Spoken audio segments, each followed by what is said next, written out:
Hello everyone, আমি মমতা চুঁচুড়া থেকে আবারও একটা ভিডিও নিয়ে চলে এলাম মমতাজ মেকআপ অ্যান্ড মেহেন্দি কর্নারে। এটা ছিল আমার 10ই ফেব্রুয়ারির কাজ।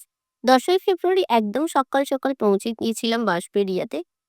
যতদূর সম্ভব বাঁশবেড়িয়াই ছিল এই মিষ্টি ক্লায়েন্টটাকে তার আশীর্বাদ উপলক্ষে সাজাতে। আর ও কি সুন্দর ফ্লাওয়ার এনেছিল দেখতেই পাচ্ছ, যেটা দিয়ে আমি দারুণ সুন্দর একটা ফ্লাওয়ার বান করে দিয়েছিলাম। ও আমাকে এরকম একটা ফটো দেখিয়েছিল যে ও এরকম বান করতে চায়, আর সেই রকমই এক্সাক্ট ফ্লাওয়ার এনেছিল। আর আমিও সেই মতো সুন্দর করে ওকে একটা মিষ্টি লুকে সাজিয়ে আর পুরে করে শাড়ি পরিয়ে এইভাবে হেয়ারের বানটা করে দিয়েছিলাম। তো তোমরা অবশ্যই দেখে কমেন্ট করে জানিও এই লুকটার স্পেশালি বানটা হ্যালো, তোমাদের তো কেমন লাগলো। আমার আজকে সকালের এঙ্গেজমেন্ট ব্রাইড হচ্ছে তৃষা, আর এটা হচ্ছে তৃষার ভীষণ মিষ্টি লুক। তো একটু জানবো কেমন লাগলো আমার কাছে সেজে। আমি যেরকম চেয়েছিলাম সেরকমই পেয়েছি। মমতা দিয়ে আমাকে খুব সুন্দর করে সাজিয়ে দিয়েছে, বিশেষ করে আমার বানটা খুব ভালো করেছে। আমি খুব সবকিছু পছন্দ হয়েছে। ওকে।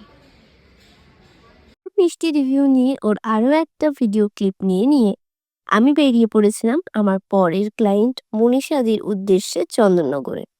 তো চন্দননগরে এসে মনীষাদিকে সাজাতে শুরু করলাম। ততক্ষণে রিম্পা মনীষাদিকে শাড়ি পরিয়ে জুয়েলারি পরিয়ে দিয়েছিল। আর মনীষাদির ছিল নবশেষ রাত, তাই মনীষাদি চেয়েছিল একদম সফট সিম্পল মেকআপ। তো এই ছিল মনীষাদির ফাইনাল লুক।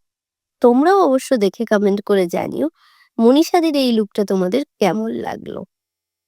তো দুটো লুক 10ই ফেব্রুয়ারির কাজ হিসাবে তোমাদের সাথে শেয়ার করলাম। তোমরা কিন্তু কমেন্ট করে জানাতে ভুলো না কোনটা তোমাদের কেমন লাগলো। টাটা।